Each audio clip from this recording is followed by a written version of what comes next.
Petit complément hors programme de terminale sur le logarithme de base A.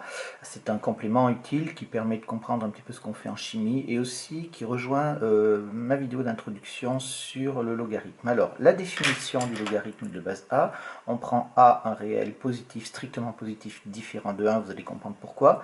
La fonction logarithme de base A est notée log indice A comme ça et elle est définie par log indice a de x, alors sur r plus étoile bien entendu, est égal au logarithme népérien de x divisé par le logarithme népérien de a. C'est pour ça qu'on enlève 1, puisque si je prends 1, le logarithme népérien de 1, ça fait 0, ça nous ferait diviser par 0, ce qui est absolument impossible. Donc il faut faire attention à ça. La première remarque que l'on va pouvoir faire ici, c'est que si j'écris logarithme népérien de x sur logarithme népérien de a, je peux l'écrire ici, 1 sur logarithme népérien de a, multiplié par logarithme népérien de x.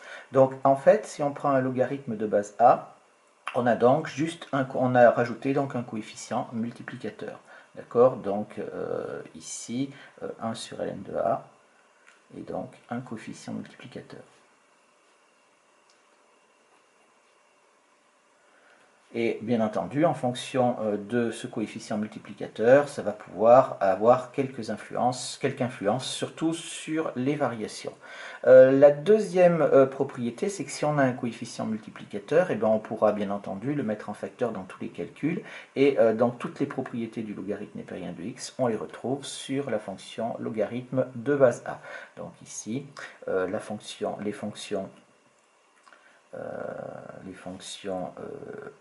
log indice A possèdent les mêmes propriétés, les mêmes relations, les mêmes propriétés fonctionnelles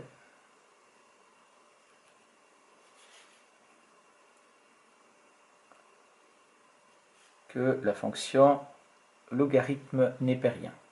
La troisième remarque que l'on peut faire, c'est que si je prends le logarithme népérien de x, je peux l'écrire est égal au logarithme népérien de x sur 1, et 1, on sait que c'est logarithme népérien de x sur le logarithme népérien de e.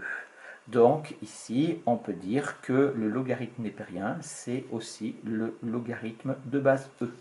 Donc voilà, c'est juste une remarque qu'il y a un lien quand même entre la fonction logarithme népérien et les fonctions logarithme de base a. Maintenant, on pourrait continuer comme ça dans les remarques. On va quand même regarder le sens de variation. Donc, étude de la fonction, étude des variations. Au niveau des limites, c'est exactement la même chose. On obtiendra la même chose, mais toujours en appliquant le coefficient sur de logarithme népérien de a. Si on fait l'étude des variations, ici, ça va être relativement simple. On va avoir bien sûr la dérivée de cette chose-là qui va être égale, quand j'ai un coefficient multiplicateur, ça nous fait donc 1 sur logarithme népérien de a multiplié par 1 sur x. Donc ça ne pose pas de problème. Et on va pouvoir faire donc un tableau de variation. On voit bien qu'il y a deux cas. C'est-à-dire qu'il va y avoir ici 1 sur x, c'est toujours positif, mais 1 sur ln de a, ça dépendra de la valeur de logarithme népérien de a, c'est-à-dire que la valeur de a. Et on va avoir donc ici, si a est compris entre 0 et 1, et ici, je vais avoir si a est strictement supérieur à 1. Alors, on va avoir notre tableau de variation qui va être fait comme ceci.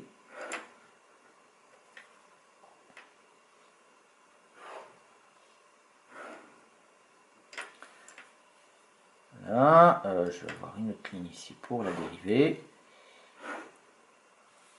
Et je vais avoir les variations là.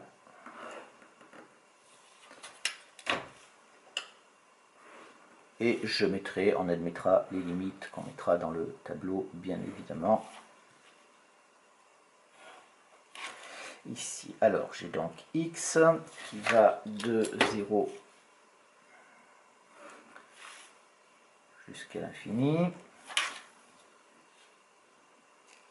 Donc là, j'ai log prime, la dérivée. Là, c'est pareil. La dérivée, et je vais avoir les variations.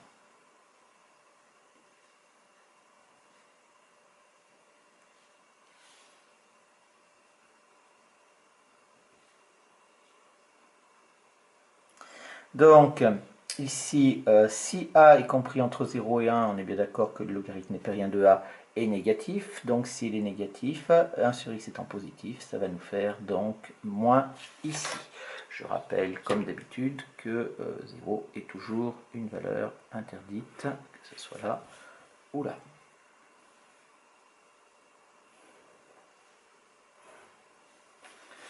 Donc, ici, on va avoir négatif et positif quand a est supérieur à 1. Et donc, je vais avoir ma fonction qui va être décroissante ici, et qui va être croissante là. Voilà, ici, si on prend les limites, eh bien, vous comprenez bien que ici on va retrouver les mêmes limites, c'est-à-dire moins l'infini, ici plus l'infini. Et si je fais ça, je vais partir de plus l'infini pour aller vers moins l'infini ici. Donc les limites sont inscrites avec. Maintenant qu'on a vu ces variations, on va avoir une propriété spécifique. Donc ici, propriété spécifique. Et c'est ça en fait qui en fait toute la particularité et qui va nous permettre de l'utiliser très concrètement. Propriété spécifique, c'est que ici, pour tout n appartenant à n, je vais pouvoir dire que le logarithme népérien de base a de a à la puissance n est égal à n. Alors, la démonstration est relativement évidente. La démonstration est évidente, il suffit de dire que la démonstration, c'est que si je prends logarithme de base a, ben je reviens à la définition, ça nous fait est égal à logarithme népérien de a à la puissance n sur logarithme népérien de a. Mais avec mes propriétés sur le logarithme népérien, j'ai donc n logarithme népérien de a sur logarithme népérien de a, et ça nous fait est égal à n. Il n'y a pas de souci là-dessus. Donc maintenant que j'ai cette propriété, eh bien, ça va nous permettre d'avoir quelque chose de particulier, c'est-à-dire application, le logarithme décimal. Application, le logarithme décimal.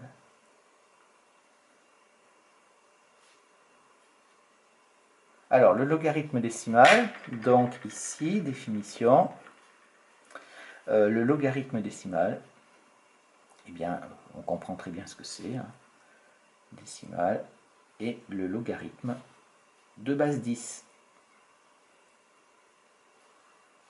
Alors, comme c'est quelque chose qui est très utilisé, il est noté, tout simplement, il est noté log comme ça, avec un petit L, et c'est donc la touche que vous retrouvez aussi sur votre calculatrice. Eh bien, ici, si on a quelque chose, on a donc, enfin si on applique la propriété au-dessus, on a donc ici, si je prends logarithme décimal de 10 à la puissance 1, ça nous fait égal 1. Le log de 10 au carré, ça va nous faire 2, etc. etc.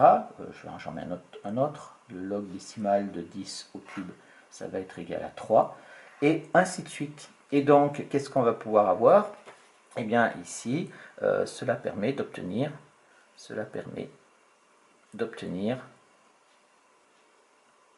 des échelles logarithmiques.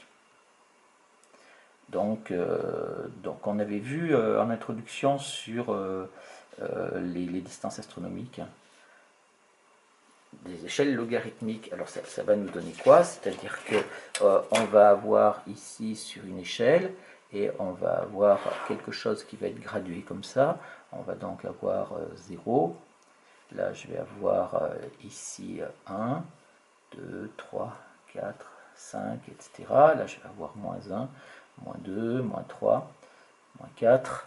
Je vais préciser ici, alors quand je dis pour tout n appartenant à n, en fait, j'aurais pu dire même pour tout n appartenant à z. C'est valable également. Parce que si je veux faire une échelle logarithmique dans les deux sens, autant prendre dans z. Et donc, ici, eh bien, je vais avoir, par exemple, là, ça va correspondre à 10 puissance 1. Ici, ça va correspondre à 10 puissance 5, etc. Là, je vais être à, ici, 10 puissance moins 3. Et on retrouve un petit peu ce qu'on avait sur les échelles. D'accord? Donc, c'est quelque chose qui est assez intéressant. Une autre remarque aussi, le logarithme décimal. Décimal est aussi utilisé, dès qu'on a besoin en fait des puissances de 10, est aussi utilisé en chimie. Pour mesurer ce qu'on appelle le potentiel hydrogène. Pour mesurer le potentiel hydrogène.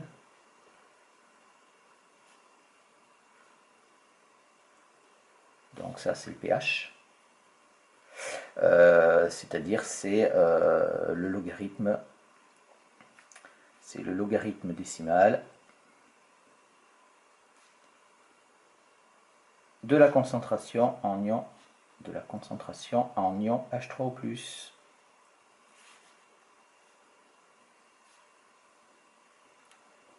Voilà, et donc c'est très très pratique et ça va vous déterminer l'acidité d'une solution.